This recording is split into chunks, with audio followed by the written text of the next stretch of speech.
Hey guys, welcome to the RHS Film Club's new segment, Film Talks, where we meet people who are involved with Hollywood and the indie film circuit, get to know about their journey, and how they approach their craft.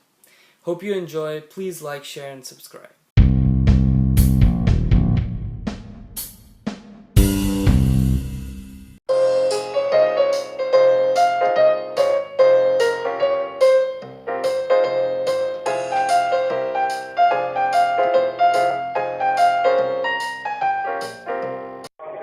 Okay, so the first question is, please describe your profession in one line. My profession in one line. I'm a film producer, writer, and director. How did you find out that this is what you wanted to do in the future? My freshman year of college, I was studying journalism, and I liked it because I'd been writing articles for newspapers and school newspapers and other things when I was in high school. But I just kind of my freshman year of college, I got bitten by the bug of really, enjoying the possibility of making movies, having never really thought about it before. Mm-hmm. And since I watched a lot of movies and enjoyed movies, and I discovered NYU Film School, which, there weren't as many back then, and I transferred from Boston University and fell in love with filmmaking the way they taught it, and, I just fell in love with it almost instantly. Thank you very much. What specifically about your job appeals to you in this day and age? I get to travel. I get to meet a lot of interesting people. It's not a 9-to-5 job. I don't think I could ever do that. I get to experience situations and be in high-pressure situations and solve problems, and I enjoy all of that. But I also enjoy the travel, and I also enjoy meeting new people all the time. As a kid, before you even thought of your current job, what would you have wanted to do? Most likely play professional baseball. Mm-hmm. What are some of the finer things to be taken into consideration in this line? What does one have to be careful of? In terms of what I do? Yes, sir. Well, you always have to be, figure out people all the time, understand people and their motivations. You have to deal with large amounts of money, which is never easy to do, and people's egos, and the business is filled with ego, and actors and directors, and, those are the biggest things to deal with. Mm-hmm. What's your take on eliminating competition to get a certain degree of success? Well, I don't think you ever really do eliminate competition in my business. You work and you stay, as a lot of athletes say, you stay within yourself and you play your own game and you work hard to be the best that you can be, and you'll elevate yourself, and it's not really about, having to edge people out, or, I've just learned if I woke up before everybody else and went to bed after everybody else and worked harder than everybody else, I'd probably get ahead, and I'm not really that concerned about competing. People that feel they have to compete are probably a little bit more upset and angry all the time, and I don't think that's really good for yourself. Mm-hmm. Having tasted significant success with movies such as Mystic Pizza, Home Alone, and Teen Wolf, success comes with a certain amount of stress. How many times have there been times when you felt fed up with your job, or some certain things that frustrate you? Yeah, absolutely. There's a tremendous amount of frustration, and almost every day I think about, it'd be great to do something else. Mm-hmm. Because, you wait a lot in the film business. You wait for funding. You wait for projects to come together. You wait for people to be available. There's a lot of waiting, and it takes a project many years to get going. So there's a great deal of frustration in waiting and getting things, off the ground. And I think that's probably my biggest frustration. What was your first entry-level job in the field of cinema? Production assistant, as a gopher, basically working on a set and doing, helping anybody do anything, getting people coffee, sweeping the floor, taking notes, doing anything I could do to be on the set and be involved in the shooting of the film. Mm-hmm. In the business of cinema, we meet many different kinds of people. What is your take on how many different kinds of people we meet, and what kinds of people are they? And are there any friendships in your line of work, or does it not go beyond professional relationships? I meet all kinds of people, literally from all over the world. All colors, all sizes. And I've made friendships with people I've worked with in all over the world, in China and, India and everywhere, just everywhere that I've been.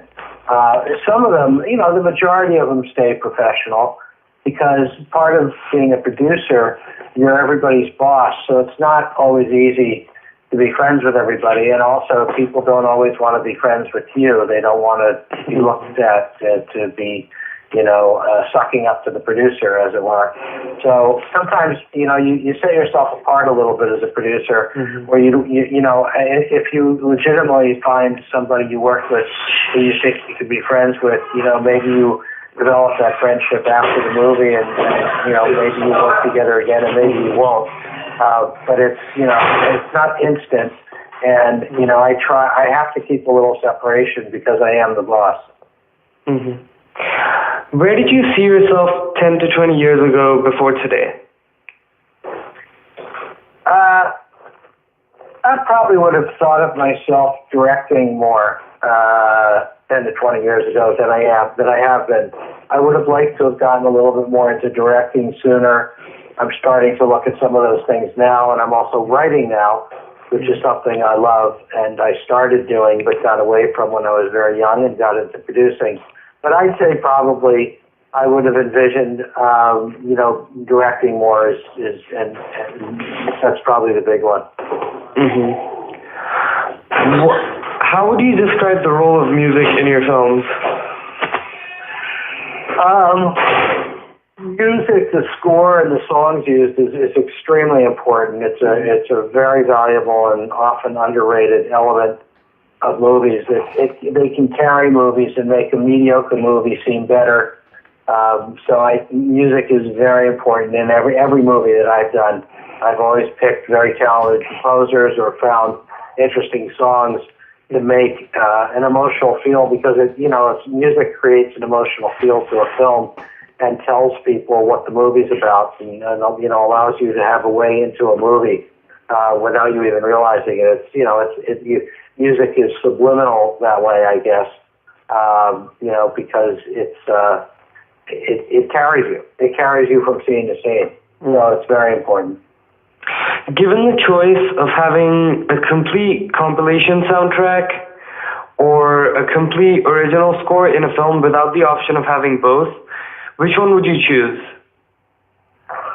I think it really depends on the movie. I absolutely depends on the movie. I've tended to be more score-oriented, original score-oriented, because I just appreciate scores very much, and it's actually it's a different way of it's simpler in a way, because you hire one person and they do all the music under their control. The other way, you're licensing a great deal of music, and it's a lot more complicated, legally complicated and otherwise. But that's not the real reason. The real reason is every film is different. And if I had a film, with a director that I thought, this movie is of a certain time period or is about something in a certain way, and it seemed like it was better to have, songs, I would do it. But generally, I tend to do score. Okay. Speaking of original scores, how closely do you work with the arrangers and musicians and music producers, supervisors, or that latter on the scores on your films? And on that topic, how was your experience working with John Williams for Home Alone?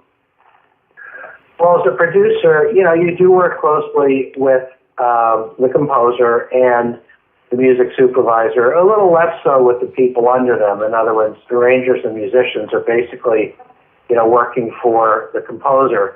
So you might have some interaction on a scoring stage if they're at the scoring stage, and at least acknowledge who they are. But really, a producer is talking to the composer or the music supervisor the majority of the time. John Williams was amazing. We never expected him to say yes to do the movie. We thought the movie was going to be too small for him, but he watched the rough cut of the film and he really liked it, and he agreed to do the movie, which was a giant, amazing thing for us. And he was a gentleman and really fun to work with, actually, and very pleasant, and really, enjoyed the movie, and I enjoyed working with him. I learned a great deal from him. Mm-hmm. Have you ever felt that one of your favorite celebrities was not the same person you grew up admiring? Yes. I have to say many times. To the point where, I'm not, I don't have any surprises left that so-and-so is a really great person. And, I have discovered there are people who are really terrific, but I don't have any illusions anymore that those people are going to be nice just because, I think their public persona is a certain way. I learned. It's just, it just happens when you've worked in the business as long as I have. Mm-hmm. And that, look, that isn't to say there aren't great people. There are. But there are people who, you can't wait to meet, and then you discover they're jerks. Yeah. It's what happens in life, right? Mm-hmm. On that topic, has that ever happened the other way around, that a celebrity with a really crude public persona is actually a pretty nice person? Yeah, there has been. Somebody that I was really nervous about, or had heard, some bad behavior, turned out to be actually very easy to work with. And you discover that maybe it's just, they're very nervous about their work or self-conscious, and they act out a little bit, and you find that, they're not as bad as everybody said they were, and maybe it was just a time in their life, or, you never know what it was that made them that way. So I tend to give people the benefit of the doubt, but yes, it has been in the reverse. Mm-hmm. In the film industry, we hear of a lot of godfathers, mentors, and supporters throughout your career. So have you ever had a mentor in any step of your career? Anybody guiding you, showing you the way? Yeah, I said now and then I have had that. A long time ago, I had somebody who was a producer. His name was Martin Giroux, and Marty had produced Breakfast at Tiffany's and The Pink Panther and Marlon Brando film The Fugitive Kind, all in the 50s and early 60s. And I worked with him late in his life, and I was just starting out producing, and he was an incredible mentor because he came from old Hollywood, and the Hollywood I was in, in the late 70s and early 80s was new Hollywood. A different attitude, a different approach, but Marty came from a world, of a little bit more class and a little bit more, being gentlemanly, and I learned a great deal from him. His name is Martin Giroux, Jurow. Mm-hmm. Yes, sir. I'm sorry, there's just a few more questions left. Sure. So, if you don't mind, please share with us some of the steps you took to get to your position and some of the do's and don'ts to have a successful career in your line of work. Well, the steps I took, there's no easy. The truth is, if you think it's easy or you think you can skip steps, you're wrong. There's a little bit of a tendency now for people to think they can go from, being on YouTube to being movie stars, but there's real work involved in everything we do. And I worked as a production assistant. I learned, I became an assistant director. I became a production manager. I looked around for a project I wanted to do as a producer. I moved into producing. And I just moved into each category and learned each time. And I learned really how to do my job. I didn't skip steps. I didn't come at it. I paid, any other way. I paid attention. I listened to people. I formed my own, ideas, but I definitely listened to people along the way. And, I think that you cannot, do anything else other than that. You can't go from a production assistant to being a director. I just don't believe it. I think you have to learn all aspects of what you do, what it's like on a set, all the things you might, you want to do. And even if it's not a job you absolutely want to do, you have to learn people's jobs. You have to learn what everybody does. I think it's very important. And I did that. Absolutely. Okay, Anyway, so the second part to that question. I'm sorry, yes, sir. What was the second part to the question? I know you asked me at the same time. What are some of the do's and don'ts? Oh, yeah. Well, the do's are, honestly, work hard, and I do say this, it's sort of like in the beginning, put yourself in a position where you can find work and work around good people in areas that this business is in, whether that's LA or New York. I know people can work elsewhere, but I think you have to spend time in the major places that film and television is being made. And, get there first and stay there until the end and work harder than everybody else. Ask people on a set, like, I know you're, what do you need? What do you need? When I was a production assistant, I'd always say, what do you need? What can I do to help you? And make it easier for you. The don'ts are, don't be a production assistant when you're young and think you're a director. Don't tell people, well, I'm a production assistant, but, I really want to direct the next thing I want to do is direct a movie. You have to, people, want you to do your job. They want you to do your job. They, afterwards, at the end of the day, if you're having a beer or a cup of coffee with somebody and they say, what do you want to do in this industry? You're sort of welcome to say, well, someday I'd like to direct. But you don't walk on a set and tell people you're a director, but right now I'm just a production assistant, because people won't take you seriously. Mm-hmm. Where do you see yourself in 10 years from now? Well, I'm older than probably you think, so I think I'd still like to be working, mostly writing, less producing, maybe a little directing, but I've been writing a lot and enjoying it, and I don't have to, travel quite as much. I have a young family myself. I have young kids. And I think I'd like to be known in 10 years for being a guy who was a really great producer, who later in life became a screenwriter and became a really great screenwriter.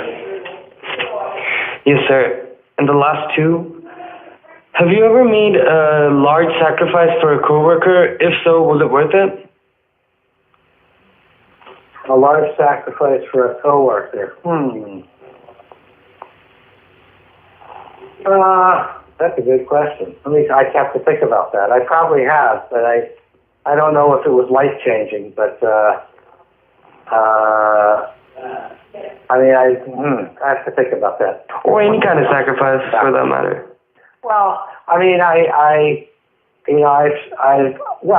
most of the time what I've done, if you want to call the sacrifice, is, I've been involved in movies as a producer, and because I'm a filmmaker and I'm not just like a business person, I've had movies that, weren't going so well, and the director was really either out of control or having trouble, and I stepped in sort of unofficially to help them direct the movie, and I've done that a few times without getting the credit, without sharing the credit or getting the director credit.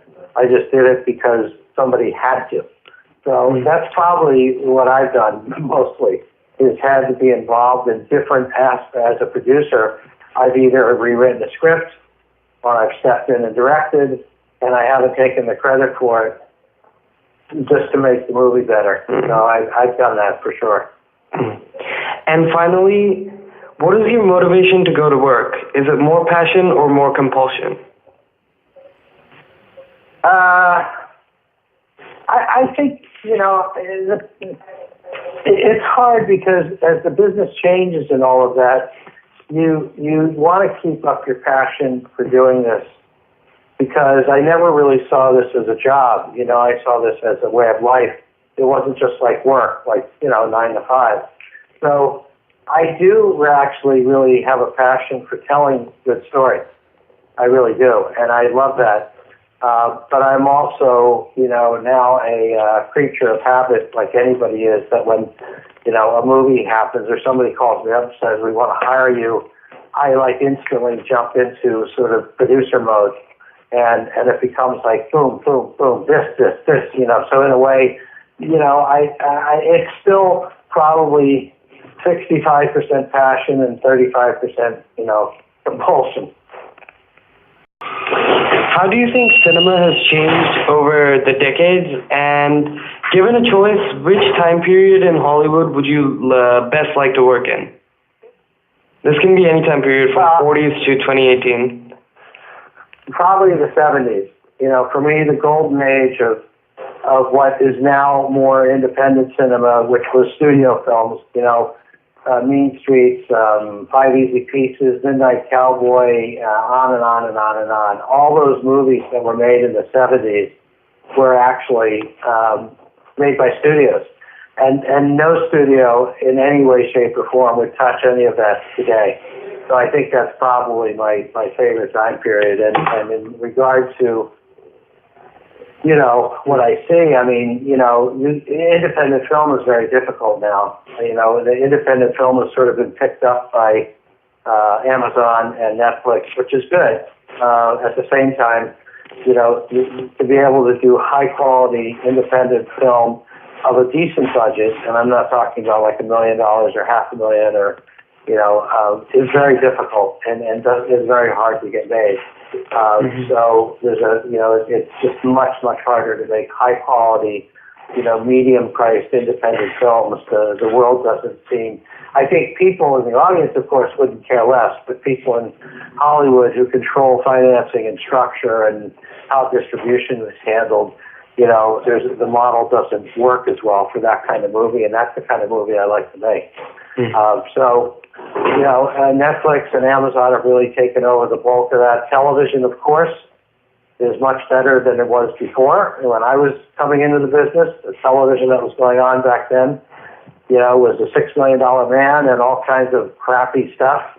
I think I've been pretty good at, if people always ask me when I teach or do seminars to predict things, and I've been pretty good about many things, including what's going on today, actually, that, independent film was going to kind of disappear and studio film would turn into like Broadway, where they're like giant movies, right? Like, Black Panther, et cetera, and Marvel taking over the cinema world. But I think if you told me that episodic television was going to be better quality than most movies, in terms of writing at least, I would have laughed. I would have just laughed out loud. But that's what's happened, and that's okay too. There's nothing wrong with that. Thank you very much for your time, Mr. Scott Rosenfelt. It's been a pleasure talking to you. All right, same here. Thank you very much. Have a great day. All right. Okay. Bye.